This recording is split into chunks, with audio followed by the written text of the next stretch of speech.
হঠাৎ করে মন খারাপ হলে তোমরা কি করো? আমি কি করি বলো তো? আমি মন্দিরে গিয়ে বসে থাকি চুপচাপ। মাঝে মাঝে নিজের মতো করে একটু নিজের সঙ্গে সময় কাটাই। আমার ভালো লাগে খুব। নিজেকে চেনার, নিজেকে বোঝার কিছুটা সময় বার করে নেওয়া আমাদের প্রত্যেকের উচিত।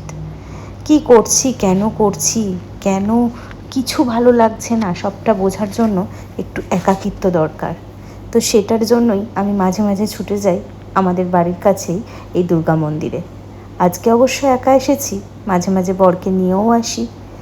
এখানে অদ্ভুত একটা শান্তি পাই। যে কোনো মন্দিরেই সেই শান্তিটা বিরাজ করে।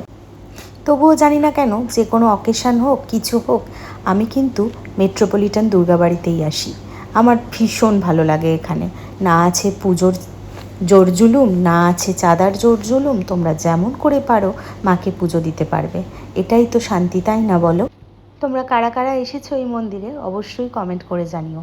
আর যদি না এসে থাকো, অবশ্যই ঘুরে যেও মায়ের কাছে, খুব ভালো লাগবে।